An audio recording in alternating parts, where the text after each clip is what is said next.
Good evening. You're joining us live here on India Today. I'm Akshita Anantagopal, and over the next 30 minutes, I'll be getting you the top 7 stories of the day. Let's begin with the headlines.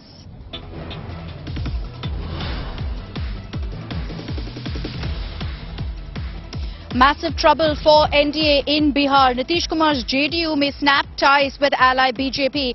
Eyes forming government with the RJD left in Congress.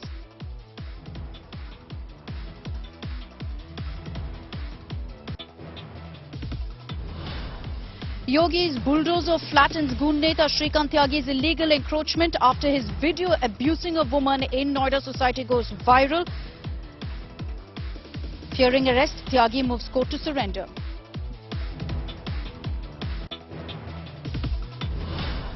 Kapil Sibal slams Supreme Court, says no hope left at the apex court, hits out over the Zakia Jafri verdict, and top court endorsing the Eide powers.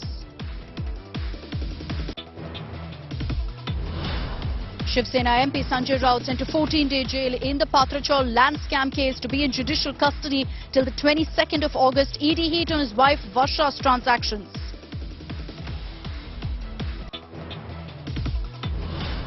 Terror politics in Delhi. BJP slaps AAP MLA Amanatullah Khan for backing arrested ISIS suspect Mohsin. Shehzad calls it Kejriwal government's appeasement model.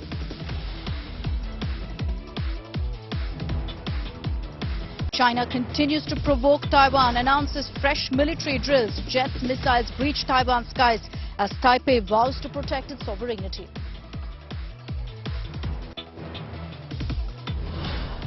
And it's a double dhamaka for India, the CWG today. PV Sindhu clinches her maiden gold in singles badminton, and Lakshya Sen also follows suit.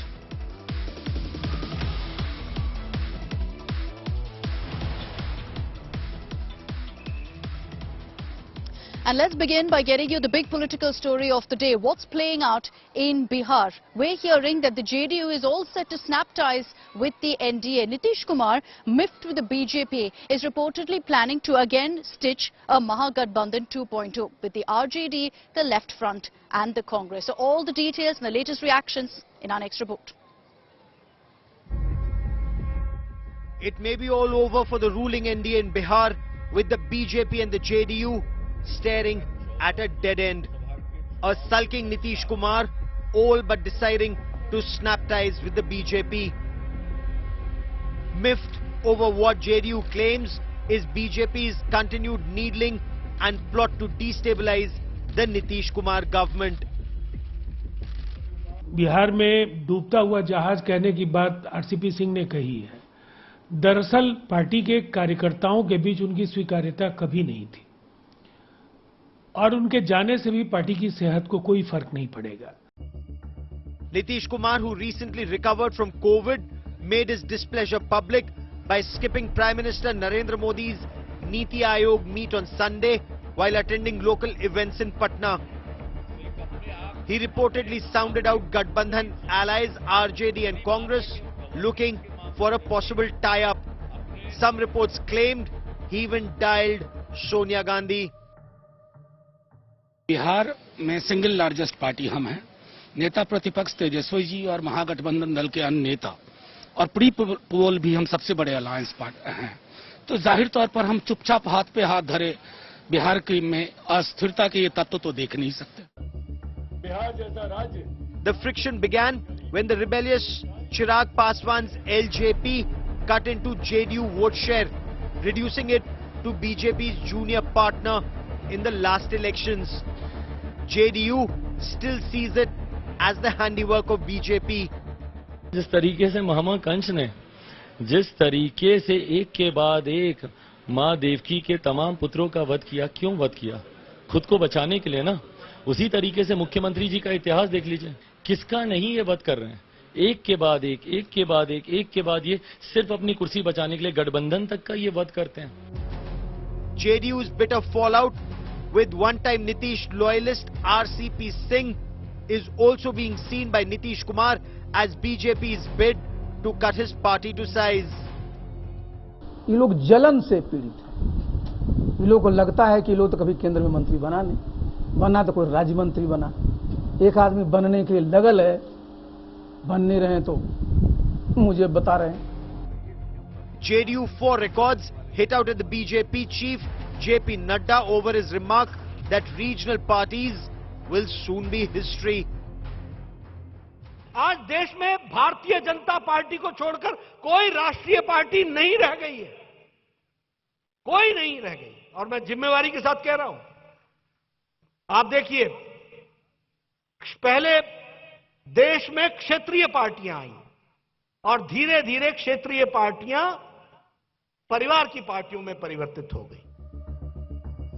BJP has denied all allegations, brushing aside reports of hiccups, insisting that the alliance with the JDU will last its full term.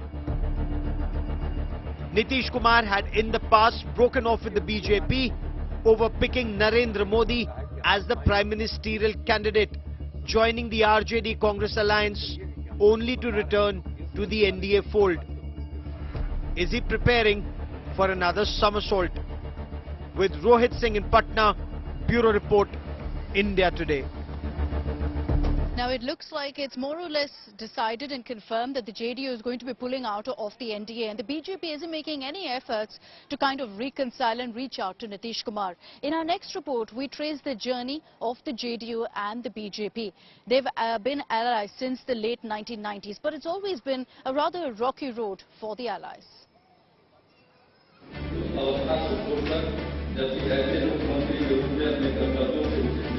Nitish Kumar took oath as Bihar Chief Minister for the first time in the year 2000. But the journey was short-lived. The National Democratic Alliance could not prove majority in the 324-member House, and he was forced to resign in few days. In October 2005, Nitish Kumar this time led the NDA to victory in Bihar. Taking oath for the second time, the JDU won 88 seats and its ally, the Bharatiya Janata Party, won 55, crossing the majority mark of 122 in a curtailed 243-member House after Jharkhand was formed. In 2010, NDA had a good run yet again, a landslide majority, after a remarkable 5-year rule with Nitish earning the title of Sushasan Babu. The ruling alliance won a whopping 206 assembly seats in a 243-member strong House. JDU clinched 115 seats out of 141 contested, while the BJP grabbed 91 out of 102 seats contested. But the 17-year-old alliance with the Bharatiya Janata Party ended in 2013, when Nitish Kumar left the NDA alliance, after Narendra Modi was appointed as chairperson of the BJP's Lok Sabha Election Campaign Committee. In 2015, Bihar Assembly elections brought a paradigm shift in Bihar politics as Nitish Kumar formed the Mahagathbandhan with the Congress Party and Lalu Prasad Yadav's Rashtriya Janata Dal, the party against which Nitish had emerged initially. Interestingly, Kumar's JDU was pushed to second position as RJD emerged as the single largest party, winning 80 seats, though Nitish Kumar managing to yet again become the Chief Minister for the 5th time. But this alliance could not last. In 2017, the Janata Dal United left the Mahagathbandhan government of Bihar, citing corruption charges against Lalu Prasad Yadav, and again joined the NDA in August. Cut to 2020 assembly elections in Bihar. JDU and the Bharatiya Janata Party again fought elections together along with the smaller parties. The Bharatiya Janata Party won 74 seats, but the JDU won only 43. Nitish Kumar faced a massive anti-incumbency of 15 years, but was hopeful to ride on Modi wave and with the help of smaller parties. 2 years on, Nitish Kumar is at crossroads once again. Will he split with the BJP and go back to his rival, Lalu Prasad Yadav? Bureau Report, India Today. All right, let's move on to some other stories also that we're tracking this evening. There's a massive controversy that's playing out over comments made by former Law Minister, senior lawyer himself, Mr. Kapil Sibal. Now, his comments about the Supreme Court is what's triggered a lot of outrage with this massive debate on social media. What exactly has Sibal said? He's declared that he has no hope, no expectations left from the Supreme Court. The Rajya Sabha MP was speaking at an event where he also said that if you think the Supreme Court will give you justice, you're gravely mistaken. Sibal has also alleged bench fixing. He said, and I quote, "The reality is that whichever sensitive matters are there in which we know there's a problem, they're listed before selective judges." Now, the senior lawyer also criticized the Apex Court for the Zakia Jafri case verdict. He also lamented the PMLA verdict with regards to the Eide and said that the unfettered power of the Enforcement Directorate is the most dangerous for individual liberty. कि आपको bell नहीं मिलेगी जब तक ये नहीं साबित करोगे कि आप बेकसूर हो। और वो कानून सुप्रीम कोर्ट ने कहा है सही कानून है, तो उस कानून अगर सुप्रीम कोर्ट ये कह दे कि सही कानून है, उस सुप्रीम कोर्ट की कितनी उम्मीद रखोगे उस सुप्रीम कोर्ट से? So the point that I am making is, what confidence do you have in a system where the laws of this nature are upheld by the Supreme Court? You can't have any confidence in that system. He must be speaking for himself and for a small band of people who expect the Supreme Court to give decisions only in the manner that they want, to give decisions favorable to them, in other words. So this is, grapes are sour and then you abuse the institution. And the name you've taken is a very senior lawyer. I have a lot of respect for him, so I'm very surprised he should come out and say this. But, the rules of the game are well laid down. If you want to criticize the judgment, you can criticize it. But I don't think you should denigrate the entire institution. I think that's doing great disservice to an institution which you have been a part of, which has served you well and which has served the country well.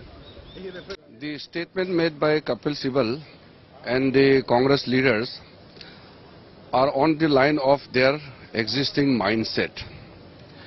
For the Congress party and their like-minded people, courts or any constitutional authority must favor them or work according to their interest. Whenever constitutional authorities or the courts give a decree or a judgment against their mindset, they start attacking the constitutional authorities itself. This is very, very sad for the entire country that prominent leaders and the prominent parties are criticizing the constitutional authorities, be it Supreme Court, High Courts, Election Commission, or any other important agencies. The statement of former Union Minister for Law and Justice, Mr. Kapil Sibal, lamenting that he has lost hope in the Indian judiciary is contemptuous. Courts are not to deliver judgments hanging people just to assuage the feelings of a certain community. The robust system is insulated from statements that is influenced only by the law. News that came in from Delhi today. Yesterday, in a big development, an ISIS suspect was taken into custody.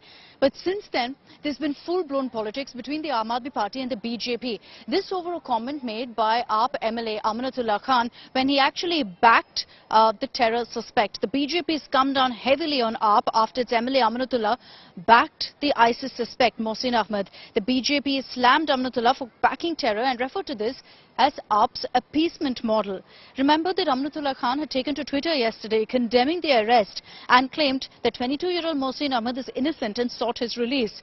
Mohsin Ahmed is facing serious charges, accused of raising funds for ISIS and sending it via cryptocurrency to Syria. He's also accused of overseeing ISIS's on-ground and online activities.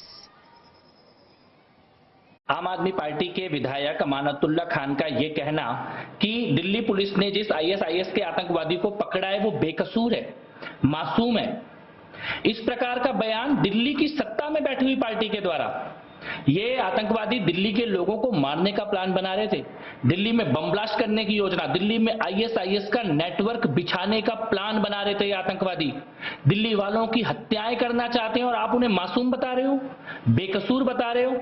मेरा ये मानना है कि ये अमानतुल्लाह खान अकेले नहीं बोल रहा, ये अरविंद केजरीवाल के इशारे पर आम आदमी पार्टी देश में कट्टर मुसलमानों को एक मैसेज देना चाहती है।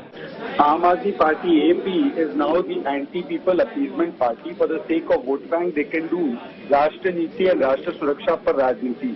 Kejriwal had doubted Batla House, Kejriwal had doubted surgical strike, Kejriwal had doubted Pulwama and blamed India for Pulwama. You remember how the martyrdom of MC Sharma in Batla House was also doubted by the Aam Aadmi Party. You remember how they have had drinks with radicals as suggested by Kumar Vishwas and by Kulpanar. So, you know, having a soft corner for terror has become the appeasement policy of the Aam Aadmi Party. All right, let's move on to some international stories also that we've been tracking today. China's provocations with Taiwan continue. It's been days since Nancy Pelosi, the US House Speaker, visited Taiwan, but China continues to send across a tough message. They held a 4-day military exercise.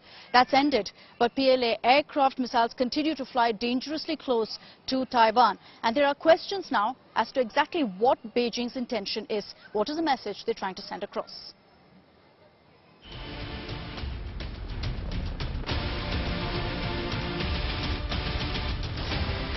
China's coercive military drills around Taiwan seas are to continue even after the end of the 4-day live-fire exercises initially announced.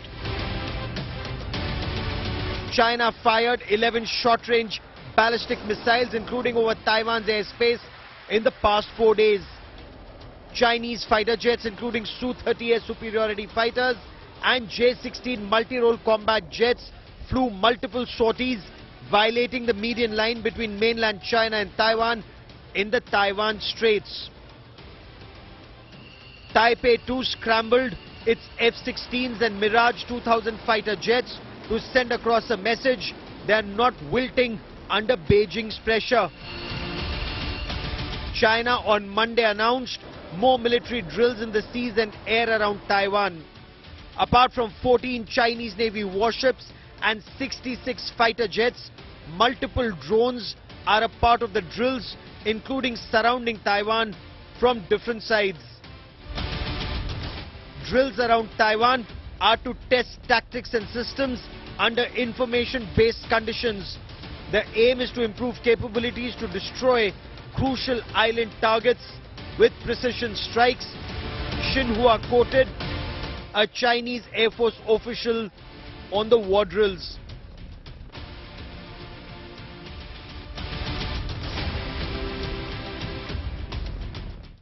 During the drill, we followed orders to carry out mission, further familiarizing ourselves with the battlefield environment, verifying our tactical methods, focusing on testing the collaborative operations, ground assault and precision strike capabilities.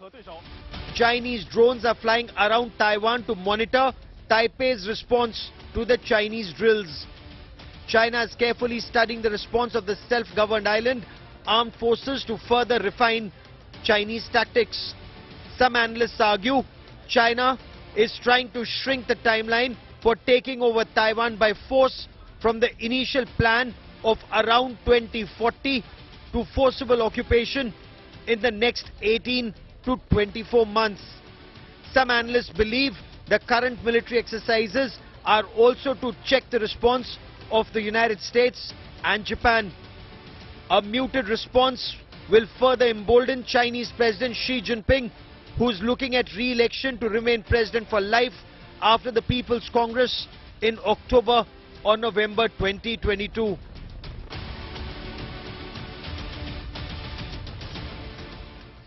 In the operations this time, we, with the support of the Joint Combat System, focused efforts on unclogging the direct link from target discovery to the terminal shooter with the achievement of desired results. We also systematically examined our tactics for offensive campaigns, honed and improved our capability of precise strike and destroyed the vital targets on the island so as to ensure our Air Force's efficiency, accuracy and intensity. Taipei is clearly not buckling under pressure. Taiwan has launched its own fighter jets, warships and readied its missile batteries to protect its territory. Taiwan has made it clear it is not looking for war but will not shy away from defending their independence. Bureau Report, India Today.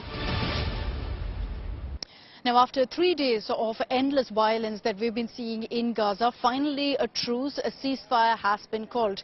This between Israel and militants in Gaza. There is hope finally of peace prevailing after 44 deaths were reported because of Israel raining missiles on Gaza.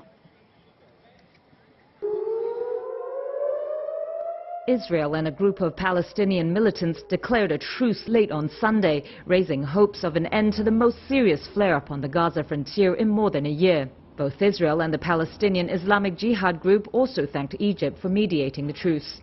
At a news conference in Iran, the leader of the militant group, Ziad al-Nakhala, said Israel had, quote, aimed to break Islamic Jihad, but we didn't break, adding that they had only become more powerful. He also said the ceasefire deal involved a commitment to secure the release of another of the group's leaders, Bassam al-Sadi, who was arrested last Monday. Israeli and Egyptian officials did not immediately respond to requests for comment. The three-day clashes began on Friday when Israel launched what it called preemptive strikes against an anticipated Islamic Jihad attack after Israeli forces arrested al-Sadi in the occupied West Bank. In response, Islamic Jihad fired hundreds of rockets at Israel. The clashes continued through Sunday, though largely tapered off by the time the truce came into effect shortly before midnight local time. Gaza officials said at least 44 Palestinians had been killed, almost half of them civilians and including children. While rockets from Gaza sent Israeli residents in cities including Tel Aviv and Ashkelon running to shelters. Israel said its Iron Dome interceptor shot down rockets just west of the city. The military said others had fallen short, causing several Gaza fatalities. But Hamas, the governing Islamist group in the Gaza Strip, said all the Palestinian deaths were caused by the Israeli strikes. A more powerful force than Iranian-backed Islamic Jihad, Hamas has stayed out of this conflict so far. In a statement, US President Joe Biden welcomed the truce and called for an investigation into civilian casualties. Let's get you now all the action from the Commonwealth Games, where India's gold run continues. Both PV Sindhu and Lakshya Sen ensuring that India's medal tally goes up. We spoke exclusively to the two superstars. Take a look at that conversation. लंबा इंतजार था आपको इस gold medal के लिए, finally पूरा हुआ. कैसे आपने प्लान किया और इस इंतजार के बाद अब कैसे सेलिब्रेशन होगा? Of course, बहुत साल वेट किया था इसके लिए और फाइनली गोल्ड मिला. And I'm very, very happy because, of course, Commonwealth Games will come once in 4 years. So definitely this was much weighted, I would say. And overall, बहुत अच्छा था मेरे लिए और सब कुछ अच्छा चला. So I'm happy that I'm going back with the gold. Okay. Tokyo के बाद से आपने बीच-बीच में बहुत सारे टूर्नामेंट्स जीते हैं. स्पेशली अभी हमने सिंगापुर ओपन आपने जीता. यहाँ से सिंधु का एक नया चैप्टर शुरू हो रहा है या फिर वो सिंगापुर से शुरू हो चुका था? Obviously शुरू हो चुका है, but अभी और बहुत बाकी है क्योंकि इससे ऐसा नहीं है कि हो गया, but I would say yeah, this is only the starting and there's more way to go on. अभी it's just that one by one. So Singapore के बाद ये वाला और आगे और बहुत है, तो I wish and hope I would get many more medals. लक्ष्य पूरा हुआ कॉमनवेल्थ गेम्स का? जी डेफिनेटली यही था कि दिमाग में कि फर्स्ट गेम हारने के बाद भी कि ये पॉसिबल है आज, और डेफिनेटली जैसे मैंने सेकंड और थर्ड गेम खेला मैं काफ़ी अच्छा लग रहा है मुझे. पहले गेम से आप थोड़ा सा पीछे रहते लेकिन आपने वापसी बहुत शानदार की. मलेशियन को आपने मौका नहीं दिया कम बैक करने का. कैसे आपने प्लान आउट किया, क्योंकि कहीं ना कहीं आप अंडर प्रेशर में भी थे थोड़ा सा? जी डेफिनेटली पहले गेम में मैं टुवर्ड्स द एंड जो मेरा डिसीजन मेकिंग था वो थोड़ा आई थिंक उतना अच्छा नहीं रहा, बट डेफिनेटली मेरे दिमाग में यही था कि अगर मैं इतना क्लोज फर्स्ट गेम आ रहा हूँ तो definitely it's not a big task कि मैं सेकंड और थर्ड गेम में इसको पलट नहीं सकता हूँ. बट डेफिनेटली जैसा मैंने सेकंड गेम में जब मुझे लीड आया तो मैंने वो लीड मेंटेन रखा और through out the third game मेरे पे 2-3 पॉइंट का लीड था, तो वो मैंने ट्राई किया कि मैं वो टाइम पे कोई इजी मिस्टेक्स ना करूं या फ्री के पॉइंट्स ना दूं. And that's all we have time for in this edition of 7 at 7.